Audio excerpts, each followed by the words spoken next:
Larry, you know what? When we went back to Baltimore last week, I meant to tell you this. I had the opportunity to really talk to several of my friends, and now many of them are doing extremely well, and we could rock and roll in conversation and everything. But then there are several other people that I talked to, you know, I mean, just things, you know, they're talking about money problems and this problem and that problem, relationship. You know, they feel like they can't find success anywhere, you know, on their jobs, or, you know, and I've had some that we talked about that they've tried businesses and it didn't work. You know, I mean, I was sitting there thinking like, wow, what makes that difference, Larry? What makes the difference between a person who could be massively successful and a person who either just get by or doesn't have success at all, and we all come from the same background, we grew up in the same schools, pretty much same families. I mean, Larry, what makes that difference? You know, Denise, that's a very, very interesting question.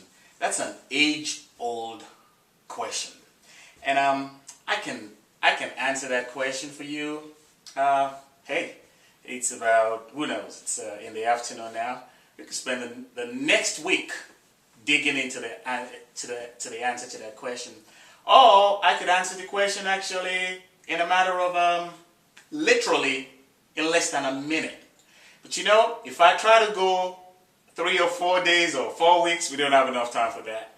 If I did it in 1 minute, most of the people that we're sharing this with will not really understand what I'm trying to say. Right. So I'm going to try to do it somewhere between 1 minute and 4 days. And it's going to be closer to 1 minute. How about that? That sounds good. Okay. Really, from my own perspective, after studying the subject of success and motivation and personal development, attending seminars, reading books, and doing all that stuff, I think I can chunk it down to about maybe a handful of principles and ideas. And the first of these principles and ideas, Denise, I think has to do with the viewpoint. Mm-hmm. What is your viewpoint of life? Okay. How do you see life? That, believe it or not, is the fundamental difference between people who achieve success and people who do not achieve success. So one of the causes of success and failure is the viewpoint. Another one of these principles or concepts has to do with your identity.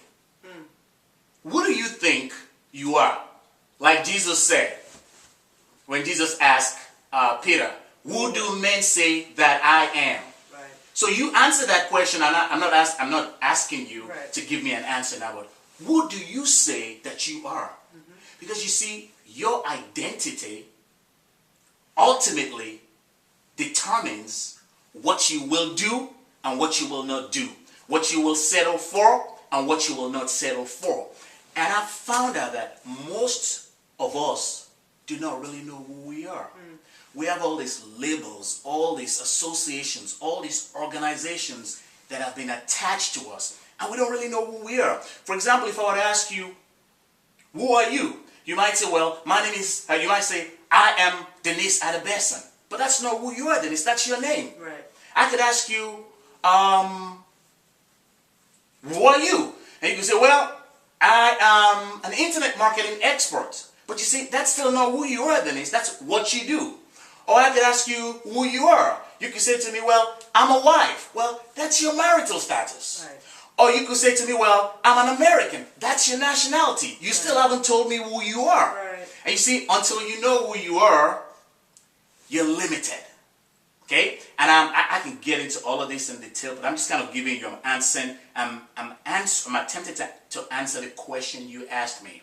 I'm not attempting to go into the details about the principles I'm bringing up. Another thing I'm going to bring up to you is one of the principles also has to do with the content of our consciousness. How do we think? What is our consciousness made of?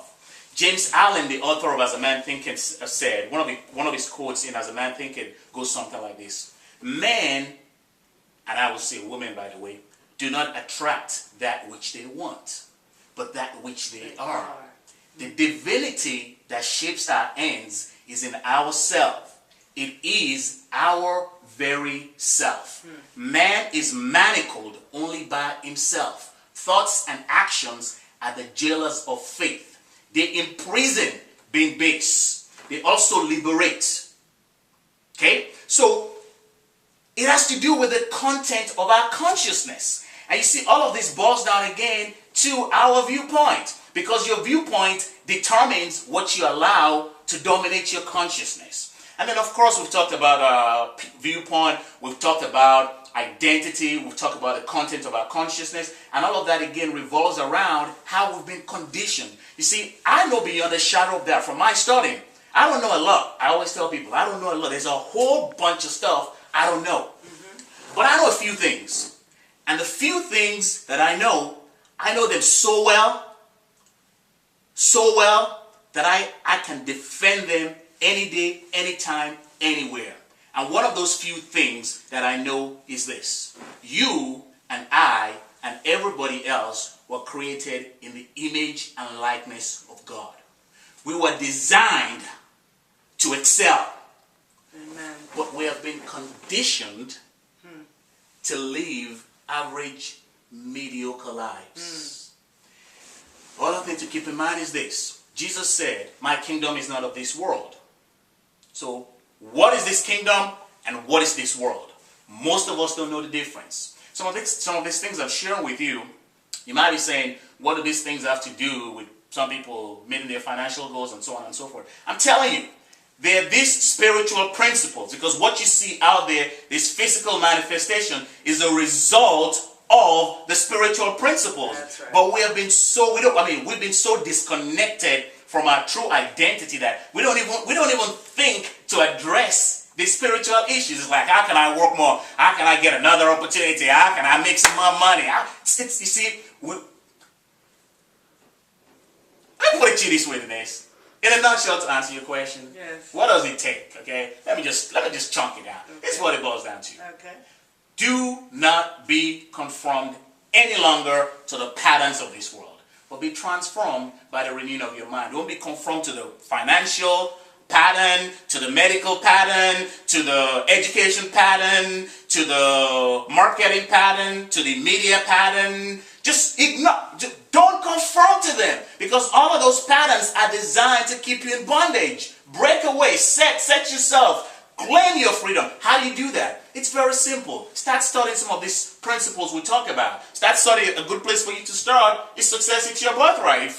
If you're not used to studying. If on the other hand you really want to get deep, look at some of the other materials that are available for you online and just shoot us an email. We'll send you some resources. Okay? So really, in a nutshell, what it boils down to the content of consciousness. People have to dig deep. You got to get away from the surface stuff and start digging deep. Work more on your spirit than you do on the physical, and you'll see the results. And I would even conclude that also by saying, and I think all of what you're saying will culminate in what a person speaks out of their mouth. Because the Bible does talk about your words being powerful. Your words are life and death. And so, often I hear family members, friends, say things that are just like, why are you saying that? Is that what you want in your destiny? So why do you say those things? So that all makes sense what you're saying, Larry. Based on that and the understandings that I've had prior to this, it's really, really coming together. And hopefully it'll come together for the people that are listening to us right now. Yeah, I hope it does. Okay? Yeah. So, it's just a conversation between us, so hopefully they can get something out of it. Absolutely. Yeah. And I'm sure for the right person who is ready, they got one or two things out from what we've shared. I'm sure. Thank you, Larry. You're welcome.